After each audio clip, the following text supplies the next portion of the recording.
कैसे हैं आप लोग। उम्मीद करते हैं आप मस्त होंगे और पढ़ रहे होंगे। आज हम लोग इस वीडियो में बहुत ही इंपॉर्टेंट चैप्टर पढ़ा जाएगा जिसका नाम है लौसा मौसा। बहुत ही शानदार चैप्टर है। इससे सभी एग्जामों में एक सवाल तो आना ही आना है, चाहे कोई भी एग्जाम हो, लौसा मौसा से एक सवाल आपको देखने को मिलता ही मिलता है।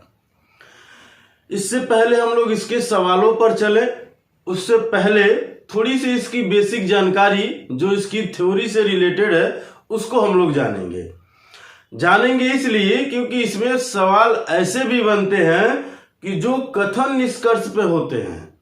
तो जो कथन निष्कर्ष बेस्ड क्वेश्चन होंगे उसके लिए हमें थ्योरी आनी चाहिए। अगर थ्योरी नहीं आएगी तो आप उन सवालों को नहीं समझ पाएंगे। तो आप हमारे साथ अंत तक बने रहिए, बहुत ही मजा आएगा पढ़ने में। तो जय हिंद दोस्तों, मैं प्रदीप कुमार। बिना टाइम गवाए शुरू करते हैं। देखिए आपके सामने कुछ इसकी थ्योरी लिखी गई है। महत्तम समापर्तक जिसको शॉर्ट में मौसा कहते हैं, लघुत्तम समापर्त जिसको शॉर्ट में लौसा कहते हैं। इंग्लिश में हाईएस्ट कॉमन फैक्टर जिसको शॉर्ट में HCF कहते हैं, और इंग्लिश में इसको जो लौसा है आपको उसको लिस्ट कॉमन मल्टीपल जिसको शॉर्ट में LCM कहते हैं। बात समझ में आ रही? ये इसकी तो भाई चलिए नाम है, ये हिंदी नाम हो गए, इंग्लिश नाम हो गए। अब इसमें हमने एक शब्द लिख रखा है अपवर्तक। एक शब्द लिख रखा है अपवर्तक। अभी मैं बताऊंगा कि जो समापर्तक है ये इसी से बना हुआ है, तो मैं आगे भी बताऊंगा।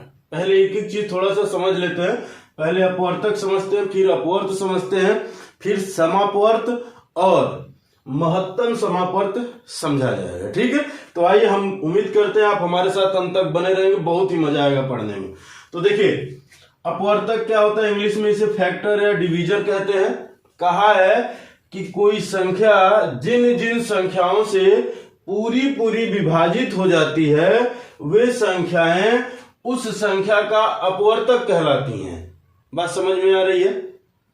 क्या आप हमारी बात समझ में? अब जैसे में देखिए ये क्या है लिखा गया, जैसे में ये संख्या और ये इसके अपवर्तक। जैसे मान लीजिए हमने 2 लिया, तो 2 किस किस संख्या से कट रहा है, तो आप कह देंगे 1 से कट रहा है और 2 से कट रहा है, लिख दिया गया। फिर हमने लिया 6, तो 6 किससे कट रहा है, ये 1 से, फिर 2 से, फिर 3 से और 6 से।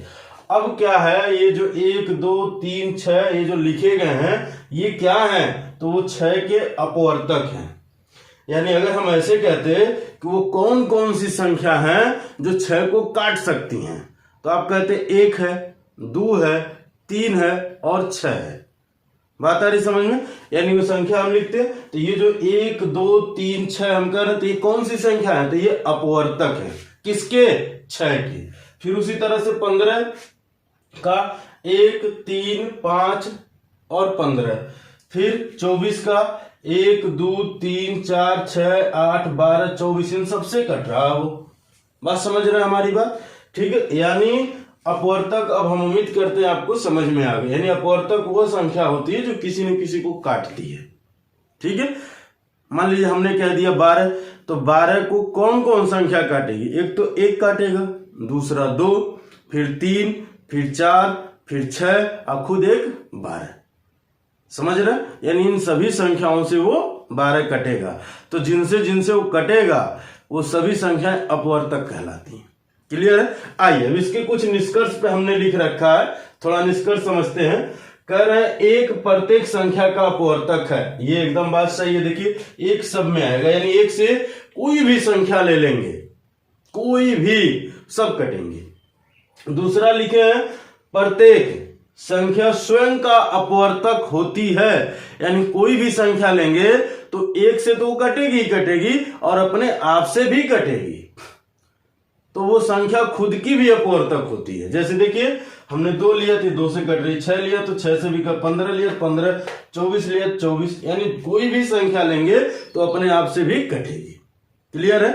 चलिए आइए अब यहां कह रहे हैं किसी संख्या का प्रत्येक अपवर्तक उस संख्या का पूर्ण विभाजक होता है। यानी जो अपवर्तक है उस संख्या से अगर इसमें भाग देंगे तो क्या कटेगा? अगर 3 से हम 15 में भाग दे रहे हैं तो क्या कट रहा है? हाँ, कट रहा है। यानी जो भी अपवर्तक होते हैं उस संख्या को पूरी पूरी काट सकते हैं। तो उसी चीज को कह रहा है, उस संख्या का पूर्ण विभाजक होता है, यानी उसको वो काट सकता है। ठीक है, क्लियर है बात? चलिए चौथा में देखते हैं। कह रहा किसी दी हुई संख्या के अपवर्तकों की संख्या परिमित, परिमित का मतलब होता है, कोष्टक में हमने लिख दिया सीमित होती है। यानी ये जो इसको जो संख्याएं काटेंगी वो अनंत तक संख्याएं नहीं होंगी जो काटेंगी, उनकी एक लिमिट होगी, जो 4 हो सकती हैं, 5 हो सकती हैं, 6 हो सकती हैं, 2 हो सकती हैं, 3 हो सकती हैं, वो काटेंगी। ठीक है, क्लियर है? तो वही कह रहा है कि वो एक सीमित संख्याएं होती हैं जो उनको काटती हैं।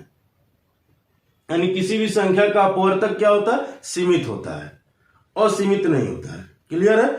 चलिए पांचवा कह रहा है किसी संख्या का प्रत्येक अपवर्तक उस संख्या से छोटा या उसके बराबर हो सकता है। जैसे मान लीजिए 2 है, 2 1 से भी कट रहा है, 2 से, तो 1 इससे छोटा हो गया लेकिन 2 इसके बराबर, इससे बड़ा नहीं हो सकता है। जब भी होगा तो इससे या तो छोटा होगा, या तो इससे छोटा होगा या इसके बराबर होगा। क्लियर है? अब ये 6 है, ये 1 से भी कट रहा और 6 से भी कट रहा, 2 से भी कट रहा, तो 2 तो 6 से छोटा हो गया लेकिन 6 के बराबर 6 है। अब ये सब सवाल कहाँ आते हैं? तो ये सब सवाल ज्यादातर रेलवे और एसएससी में पूछे जाते हैं, वो भी क्या बना के? कथन बना के। तो इसलिए इसके बेसिक कंसेप्ट को हमने आपको थोड़ी सी समझाने का प्रयास किया। ठीक है, तो चलिए अब इसको हम लोग मिटाते हैं। अब हम लोग समझेंगे अपवर्त क्या होता है। तो अपवर्त के बारे में अब हम लोग समझ लें।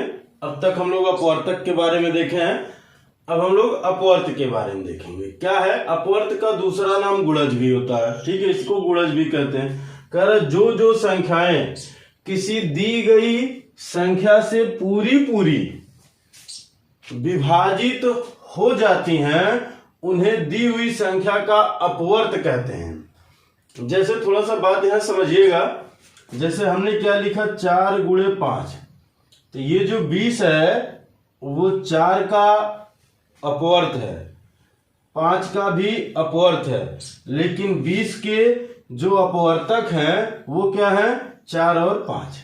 अभी थोड़ी सी बातें समझ में नहीं आएंगी लेकिन मैं अभी आपको समझाता हूं। जैसे बात समझिएगा, ये संख्याएं लिखी गई हैं, 7 का यानी हम पहाड़ा पढ़ेंगे, यानी एक तरह से पहाड़े होते हैं, टेबल होते हैं। तो 7 का टेबल यानी ये 7 हो गया, फिर 14, 21, 28 ऐसे पढ़ते जाएंगे।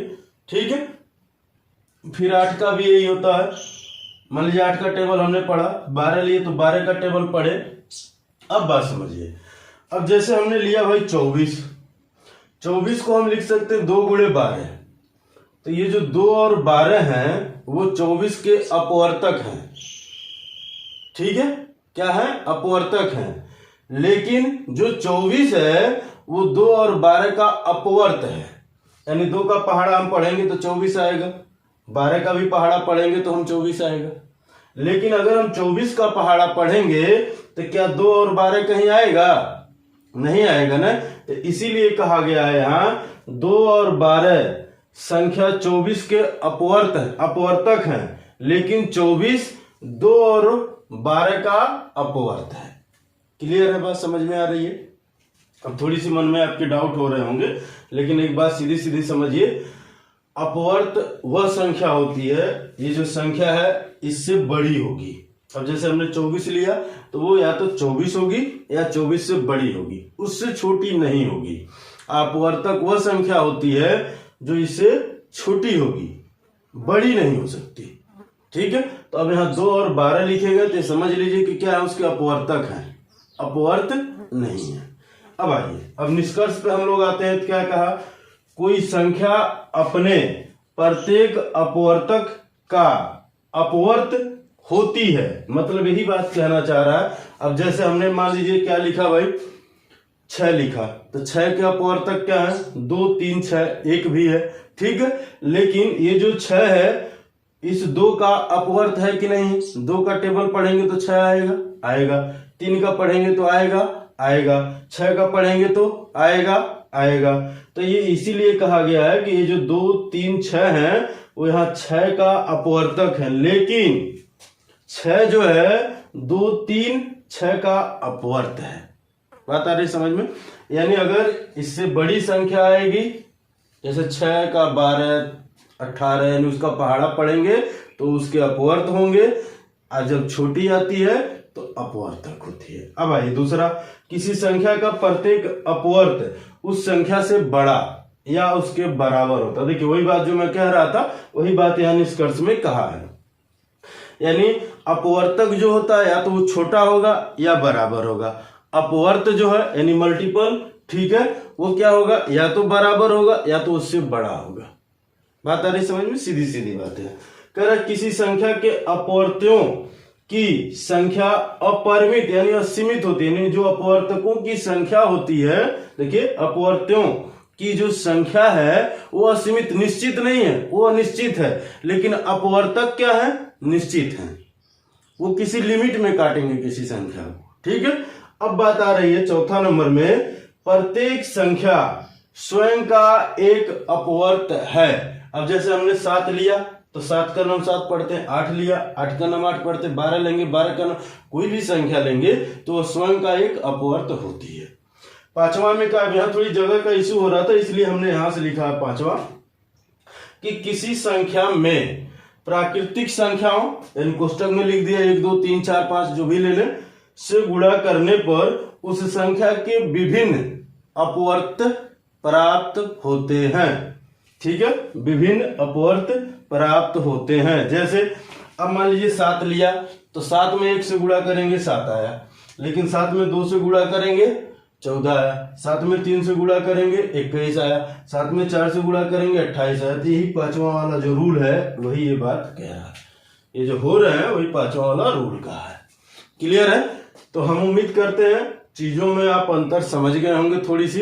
अब अंतर के लिए सोच रहे हैं लिखाए ना, क्या कोई फायदा नहीं लिखाने से, क्योंकि निष्कर्ष इसका भी लिख दिए है, निष्कर्ष उसका भी लिख दिए है, दोनों में अंतर आप खुद छांट के लिख लीजिएगा। अब हम लोग पढ़ेंगे इसमें कि समापर्त क्या होता है, समापर्तक, ठीक है, और महत्तम समापर्तक क्या होता है। इन बातों को समझते हुए फिर हम लोग आगे चलेंगे, लेकिन उससे पहले इसको मिटा दें। हम लोग समझते हैं कि समापर्तक तथा महत्तम समापर्तक, ठीक है, इसको इंग्लिश में हाईएस्ट कॉमन फैक्टर कहते हैं तो आप जान ही लिए, लेकिन इसको ग्रेटेस्ट कॉमन फैक्टर भी कहा जाता है। अब बात आइए थोड़ा सा समझते हैं क्या है, इन दोनों में बहुत सारा अंतर तो नहीं है, थोड़ा सा डिफरेंस है, उसी चीज को हम लोग समझेंगे। अब जैसे समापर्तक का मतलब ये हुआ, जैसे हमने कोई संख्या ले लिया, अब ये संख्या लेने का मतलब ये हुआ कि ये संख्या ली और इसके अपवर्तक ज्ञात कीजिए। अब ध्यान से समझिएगा, सम प्लस अर्थक से मिलकर अपवर्तक से मिलकर समापर्तक मिल बना है, ठीक है, यानी अगर उसका संधि विच्छेद करें तो वो सम प्लस अपवर्तक से मिलके क्या बना है, समापर्तक बना है, ठीक है। तो इसीलिए संख्या लिए और उसका अपवर्तक ज्ञात करें, तो 48 के ये अपवर्तक हो गए, फिर 64 के ये हो गए और 72 के ये हो गए, ठीक है। अब बात ये आती है इनमें समान क्या है, तो यहाँ देखिए एक तो सब में होगा, ये बात तो हमने आपको पहले ही बताया। फिर यहाँ देखिए 2 है दोनों में, तीनों में ले लिया गया, जो तीनों में है उन्हीं को छांटते हैं। फिर 4 देखिए यहाँ है, 4 यहाँ है, 4 यहाँ है, 3 इसमें है, इसमें है, लेकिन इसमें नहीं है, ठीक है।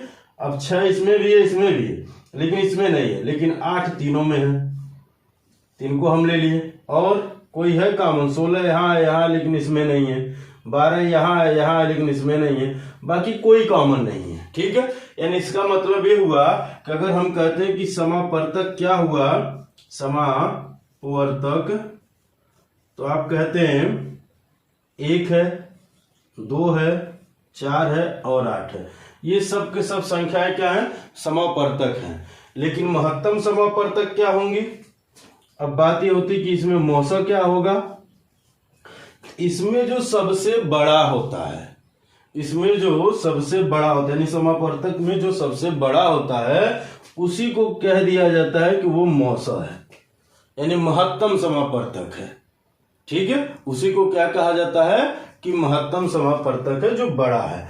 अब महत्तम समापर्तक का मतलब ये होता है कि वह बड़ी से बड़ी संख्या, वह बड़ी से बड़ी संख्या जो दी हुई संख्याओं को काट दे। अब मान लीजिए हम कह देते, अब यहां ध्यान से समझिएगा, समझने वाली बात। अब यहीं से आपके चैप्टर शुरू हो रहा है, ठीक है। हम कह देते कि 48, 64 और 72 का मौसा क्या है, अगर ये सवाल बनते हैं। अब धीरे धीरे हम लोग सवालों की तरफ बढ़ रहे हैं, घबराने वाली बात एकदम नहीं है। आप मेरे साथ अंत तक बने रहिए, बहुत ही मजा आएगा पढ़ने में, ठीक है।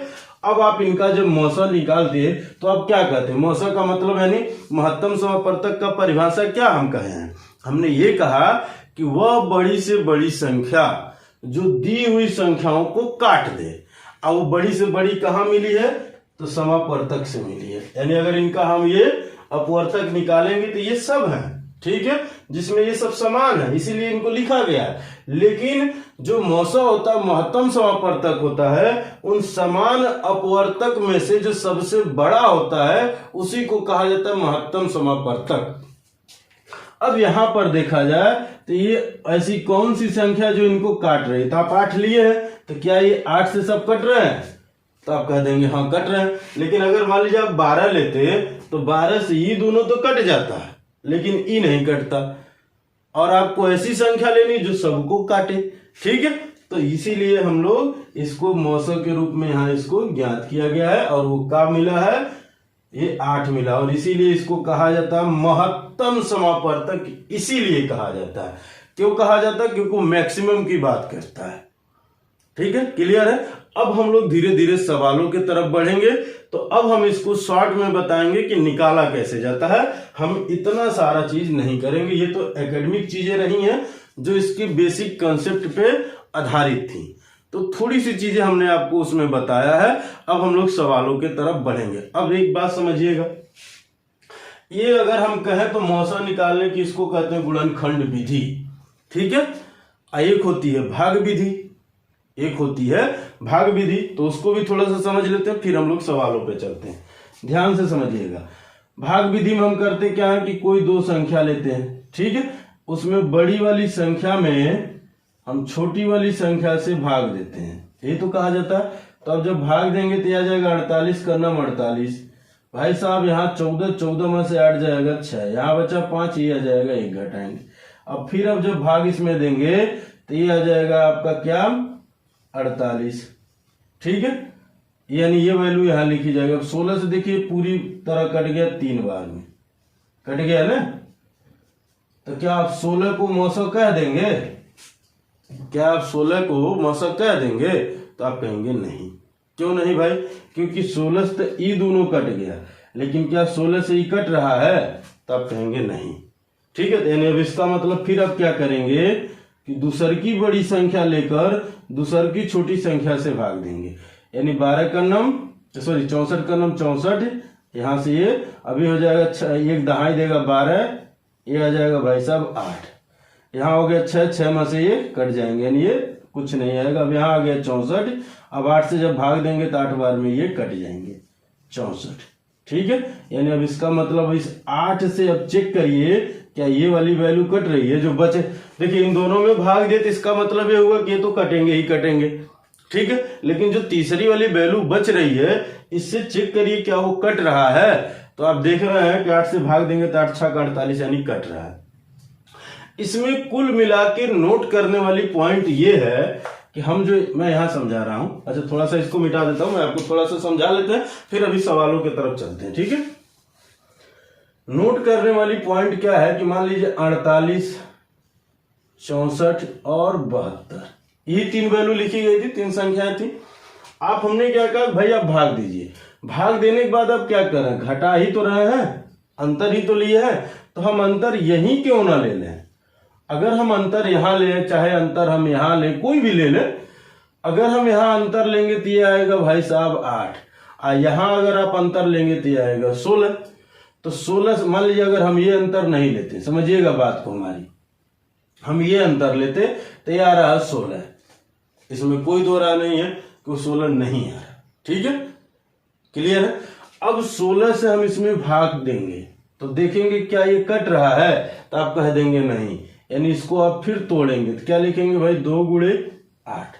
अब देखेंगे 2 से तो सब कटेंगे, ठीक है, लेकिन क्या 8 से भी सब कट रहे हैं, तो आप देख रहे हैं 8 से भी सब कट रहे हैं, यानी हमेशा जो मौसा होता है वो बड़ी वाली संख्या होती है, छोटी वाली संख्या नहीं होती।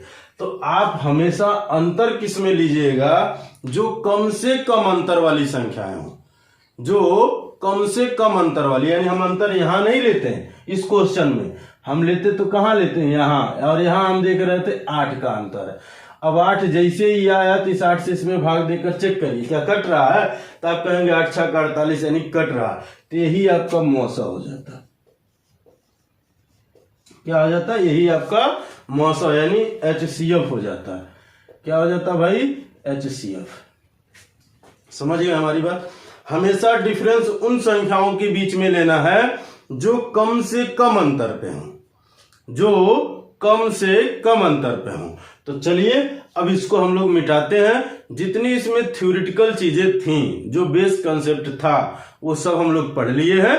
अब हम लोग कहां चलेंगे, क्वेश्चन की तरफ। ठीक है, तो चलिए मिटाते हैं, आते हैं हम लोग सवालों पे। पहला सवाल कहा है, वह बड़ी से बड़ी संख्या ज्ञात कीजिए जो 24, 60 और 84 को पूरी विभाजित करे। और याद रखिएगा भाई साहब, अगर सवाल में बड़ी से बड़ी की बात कहेगा तो आप तुरंत समझ जाइएगा कि वो मौसा की बात कह रहा है।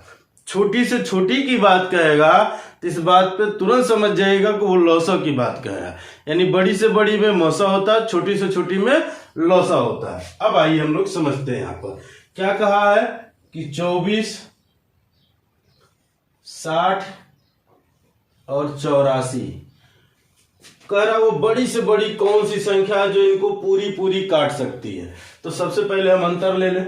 यहीं पर अंतर कितने का है भाई, तो आप कह देंगे 24 का है अंतर। देखिए 24 का है, तो क्या 24 से 24 कट रहा है, आप कहेंगे हाँ। लेकिन क्या 24 से 60 कट रहा है, तो आप कहेंगे नहीं।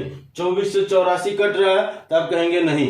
ठीक है, यानी मत सोचिएगा कि अंतर लेने के बाद खाली ये चेक किए। ठीक है, ये सब चेक करते हैं। अब बात आ रही है, इनको तोड़ दें। अब इसको हम लिख सकते हैं भाई 2 गुणे 12।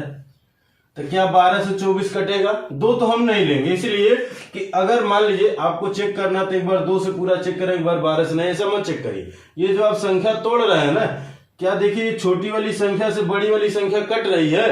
अगर कटती है तो छोटी वाली भूल जाइए, वो कभी नहीं मौसा होगा, हमेशा बड़ी वाली में होता मैक्सिमम जगह। ठीक है, 12 से भाग दी, 12 दूना 24, 12 25 60, अब 12 सत्ते 84 होता है, 12 छक 72, 12 सत्ते 84 होता है, यानी ये कट रहा था। यानी इसका मौसा क्या हो जाएगा भाई, वो बड़ी से बड़ी संख्या क्या होगी जो इनको काट देगी, तो आप कह देंगे कि 12, और यही आपके आंसर हो जाएंगे। क्लियर है। देखिए ये मौसा जो टॉपिक है, मौसा और लौसा है बहुत आसान सा। इसमें सवाल एक से एक शानदार पूछे जाते हैं। और ये भी जान लीजिए हर एग्जाम में एक सवाल आता है, बहुत ही इंपॉर्टेंट चैप्टर है ये।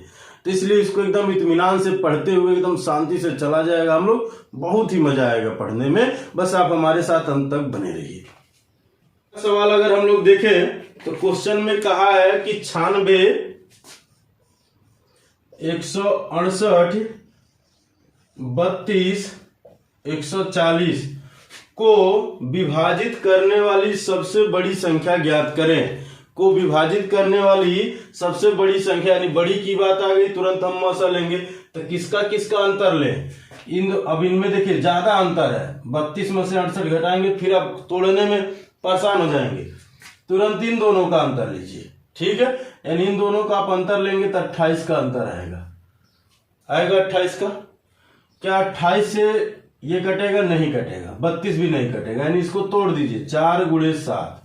अब देखिए ना तो इनसे ये कट रहा, ना तो इनसे ये कट रहा, तो दोनों से चेक करेंगे हम।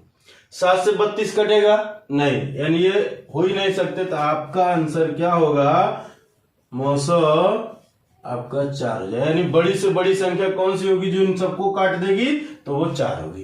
देखिए कितना आसान है, तुरंत पलक झपकते आप आंसर देंगे। और ये मत सोचिएगा छोटी छोटी में लागू हो रहा, बड़ी में नहीं, सब में लागू होगा। ये रूल बहुत ही शानदार रूल है। ठीक है, तो चलिए इसको मिटाते हैं हम लोग, फिर आते हैं अगले सवाल। क्वेश्चन यानी क्वेश्चन नंबर 3 कहा है कि 48, 50 और 44, 50 का मौसा। ये आपसे डायरेक्ट कह दिया, यहां छोटा बड़ा नहीं कहा है। मौसा क्या है, ठीक है, ये आपसे कहा है क्वेश्चन में। अब देखिए हमने कहा ना ये सब जगह लागू होगा, हाल हमने अभी 2 ही लिया। अभी हो गया 48 50 लिखिए, यहाँ 44 50 लिखिए। दोनों का अगर हम अंतर लेंगे तो 400 आएगा। 0 में से 0 गया 0, 5 में से 5 जाएगा 0, 8 में से 4 जाएगा 4 और 4 से 4 कट जाएगा। यानी इसका मतलब हुआ कि 400 से कटने चाहिए तो नहीं कटेंगे। नहीं कटेंगे तो क्या इनको हम 8 गुणे 50 लिख सकते हैं? 8 गुणे 50 लिख सकते हैं। आप कहेंगे सर हम 20 गुणे 20 भी तो लिख सकते हैं, लेकिन फायदा क्या? अब ये भी याद रखिएगा। इसके साथ थोड़ा सा मैं आपको एक चीज और जोड़ दें। ऑप्शन, पहला ऑप्शन 5, दूसरा ऑप्शन 30 और तीसरा ऑप्शन 25 और चौथा ऑप्शन है 50। अब याद रखिएगा, समझने वाली बात हमेशा याद रखने वाली इसमें यह है कि इसको तोड़ेंगे तो, लेकिन ऑप्शन को ध्यान रखना। जैसे हमारे दिमाग में मान लीजिए 20-20 आया तो गलत नहीं है, आपके दिमाग में 20-20 आया तो ठीक है, अच्छी बात है आया, लेकिन क्या 20-20 कोनो ऑप्शन में है? नहीं है, तो हम बाकी को चेक करने के लिए छोड़ ही दें। अगर आप 20 लेते भी तो 0 से 0 कट जाता, क्या 5 2 से कटेगा? नहीं कटेगा, सिंपल सी बात है। यानी 5 आया है 0 आया है तो कहा जाता है इकाई के स्थान पे यदि 0 आए या 5 आए तो वो 5 से कटेगा, और 0 आए तो 0 से कटेगा। सीधी सीधी बात है। अब यहां समझने वाली बात यह है, अब 8 से ये कटेंगे? नहीं कटेंगे। 8 से क्या है डिविजिबिलिटी का रूल कि लास्ट के 3 अंक 8 से कटने चाहिए। तो देखिए इसमें अगर आप भाग देंगे तो 8 5 40 50 बचा, फिर 8 6 48 नहीं कटा, यानी 50 आपका डायरेक्ट आंसर हो जाएगा। आप कितना तेज घटाते हैं, तोड़ते कितना तेज है, ये आपके ऊपर डिपेंड करता है। ये सब करने के लिए आपको पहाड़ा याद होना चाहिए। ठीक है। नंबर 4 कहा है कि 2502 और 3654 का मौसा क्या है? ठीक है, क्या है ये क्वेश्चन में कहा है। सिंपल बात ये समझिएगा, ठीक है। समझने वाली बात ये है कि हमने आपसे क्या कहा भाई, इनका आप अंतर लीजिए, ठीक है, इनका हम अंतर लेंगे 3654। इसका अंतर अगर हम लेंगे तो कितना आएगा भाई? 4 में से 2 जाएगा 2, यहां देखिए ये 5 आ जाएगा, ये 5 है, ये 6 है, 6 में से 5 जाएगा 1। अब बात यहां आ गई, 3 है यहाँ और ये 2 है, 3 में से 2 जाएगा 1। अब बात आ गई 1152 की। इनको हमें तोड़ना है। अब तोड़ने के लिए हमने आपसे क्या कहा भाई, आप ऑप्शन का सहारा लीजिए। तो चलिए, आपकी ऑप्शन में पहला 15, दूसरा है आपका 18, तीसरा है 23 और चौथा है 19। अब इसमें आपको बताना है कि मौसा क्या है इसका। तो सबसे पहली बात यहाँ नॉर्मल सी बात ये समझिए, यानी अगर ये टूटेगा तो कितने में टूटेगा भाई, चेक कर लेते हैं। 18 अगर एक जगह लेंगे तो 18 से भाग देगा, 18 5 90, 18 छक्का 108, कितना बचा भाई 7। 7 का मतलब 72, यानी 18 चौका 64 ही कट रहा। तो क्या 18 से भी कट रहा है? तो चेक कर लेंगे भाई। 18 से कटने का मतलब क्या कि 18 को हम लिख सकते हैं कि 2 गुणे 9, यानी 2 से भी कटने चाहिए और 9 से भी कटने चाहिए। तो 2 का डिविजिबिलिटी रूल क्या है, इकाई का स्थान पे जो अंक है वो 2 से कटनी चाहिए। तो क्या 2 से 2 कटेगी? हाँ। क्या 4 से 2 कटेगा? मतलब 2 से क्या 4 कटेगा? तो आप कह देंगे हाँ। अब बात आती है 9 से। इन सभी अंकों का योग 9 से कटने चाहिए। तो जोड़िए 5 2 7 2 9, तो क्या 9 9 से कटेगा? कटेगा। इसको भी जोड़िए 6 3 9, यानी ये कट गया। फिर 5 4 9, यानी कट गया, यानी 18 आपका क्या हो जाएगा उसका मौसा। मौसा क्या होगा? 18। क्लियर है? यानी इस तरह के भी सवाल आपके देखने को मिलते हैं। तो चलिए इसको मिटाते हैं। नंबर 5 में कहा है a के पावर 2, b के पावर 4 और c के पावर 6, फिर कामा b के पावर 3, c के पावर 8 और a के पावर 4 तथा a के पावर 8, b के पावर 6 और c के पावर 2 का मौसा।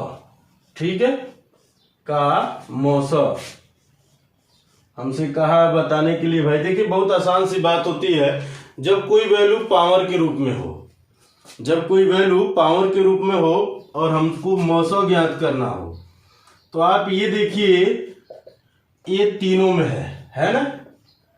तो जब जो संख्या तीनों में है उसी को लेंगे, जो तीनों में नहीं है उनको हम नहीं लेंगे। मौसा का मतलब होता है कॉमन, और कॉमन हम कब ले सकते हैं, जो सब में हो उसी को हम कॉमन ले सकते हैं। ठीक है, तो जो तीनों में है यानी ए है तीनों में। अब ए के पावर जो सबसे छोटा वाला है उसको लीजिए। यहाँ 2 है, यहाँ 4 है, यहाँ 8 है, यानी हम क्या लेंगे भाई 2, ए के पावर 2। बी देखिए तीनों में है, तीनों में है। अब हम बी लिखेंगे, बी के पावर जो सबसे छोटा वाला वो लीजिए। यहाँ 4 है, यहाँ 3 है, यहाँ 6 है, तो हम बी पे कह देंगे 3। फिर सी देखिए, सी तीनों में है, सबसे छोटा वाला पावर 2 है, क्योंकि यहाँ 6 है, यहाँ 8 है और यहाँ 2 है। तो यानी इसका मौसम क्या हो जाएगा, ए के पावर 2, बी के पावर 3 और सी के पावर 2।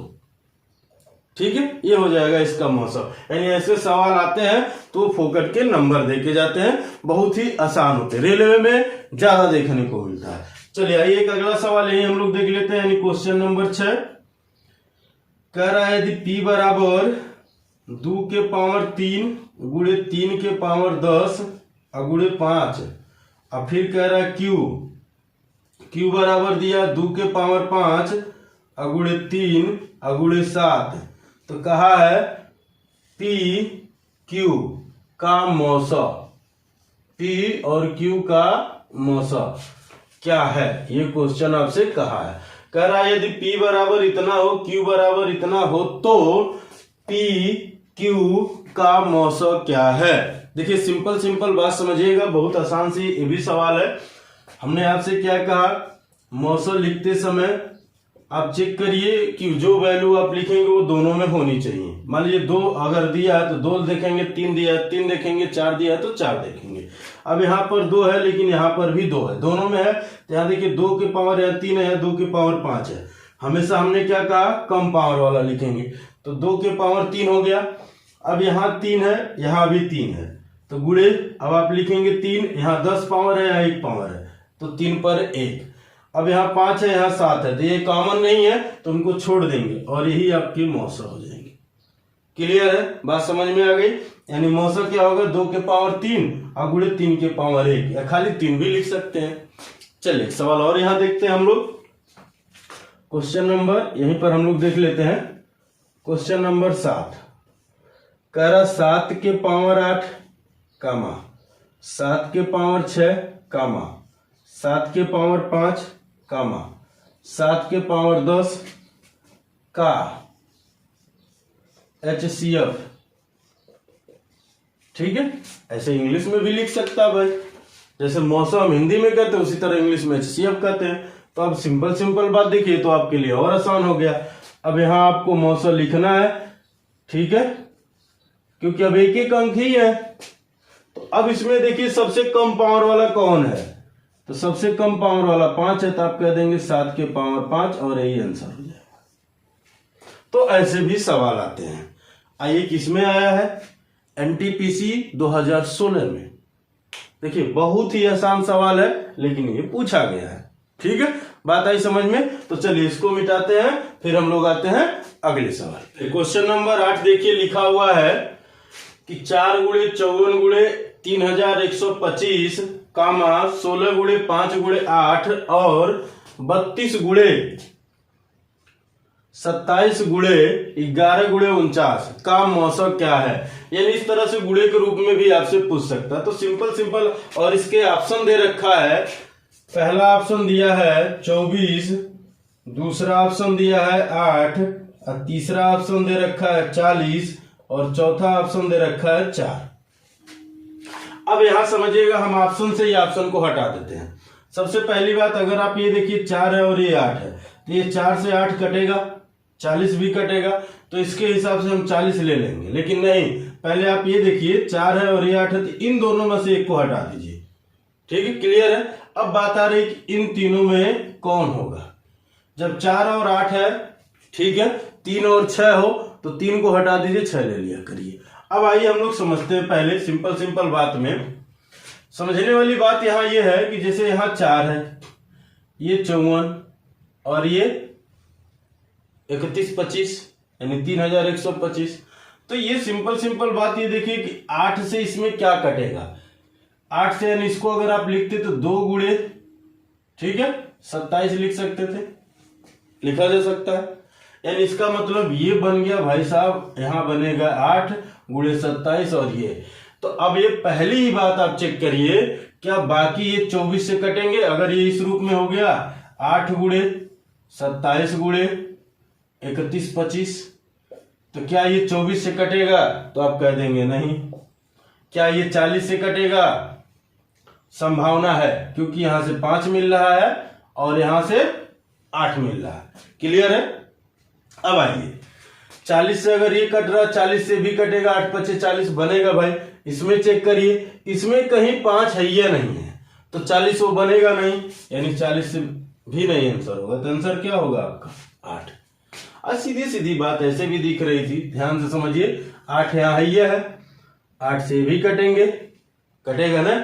अब यहां हमको चेक करना था, तो हम 54 को लिख सकते थे 2 गुणे 27 और 2 जैसे 4 में गुणा करते 8 मिल जाता, यानी खट से आंसर।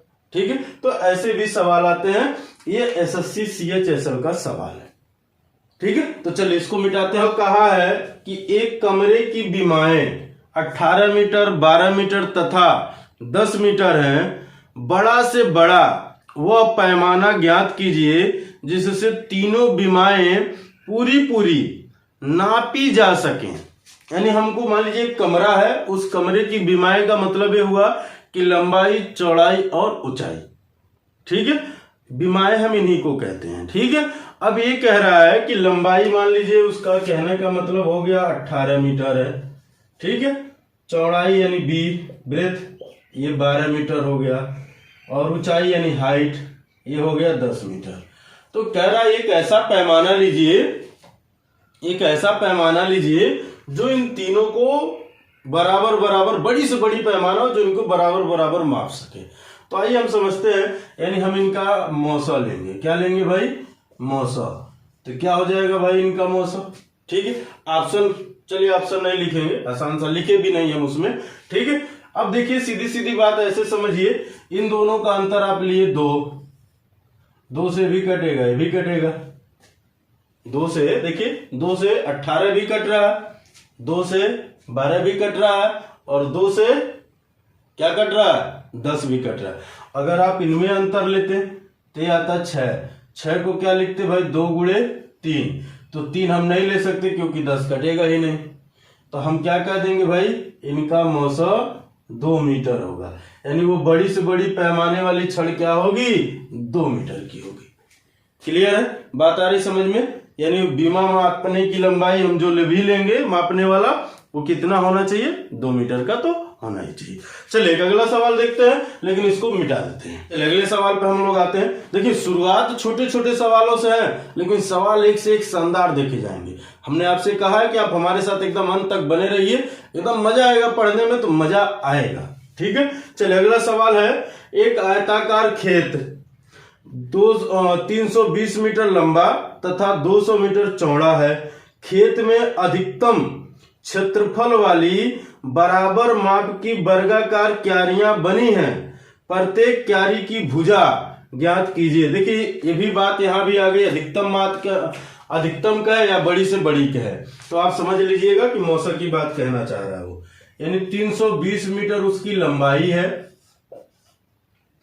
200 मीटर उसकी चौड़ाई है, और एक मान लीजिए आयताकार खेत है, यही आयताकार खेत है। ठीक है, इसमें क्या बने हैं? क्यारियां बनी हैं। ठीक है, क्यारियां बनी है, तो वो जो क्यारी बनी और क्यारी वर्गाकार बनी है, यानी सबकी भुजाएं समान वाली बनी ऐसे। ठीक है, कितनी क्यारियां बनी है ये अभी हमको नहीं बताना है, न पूछा गया है। अभी सवाल आगे जैसे आएंगे मैं वहां भी बताऊंगा कि कितने, ऐसे जो पूछता कितनी क्यारियां बनी है तो एक अलग मैटर हो जाता है। क्लियर है? तो आइए समझते हैं हम लोग। अब यहां समझने वाली बात है, कह रहा है कि क्यारी की भुजा कितनी होगी। तो आप जान रहे हैं वर्ग की सभी भुजाएं बराबर होती हैं, इसमें तो कोई दो राय नहीं, ये बात आप जान रहे हैं। इसका मतलब अब हम इनका क्या निकालेंगे भाई? मौसा निकालेंगे। तो सबसे पहले अंतर देखेंगे, तो 120 का है, 120 से क्या है कटेंगे? नहीं, इनको तोड़ सकते हैं, यानी 3 गुणे 40। क्या 3 से कटेगा? नहीं, यानी 40 क्या हो गया भाई? उस क्यारी का भुजा, यानी वर्गाकार क्यारी का भुजा, तो हम यहाँ कहेंगे क्यारी का भुजा कितना भाई, तो आप कह देंगे 40 मीटर। सवाल है 3 आयताकार खेतों के क्षेत्रफल क्रमशः 200 वर्ग मीटर, 250 वर्ग मीटर तथा 300 वर्ग मीटर हैं।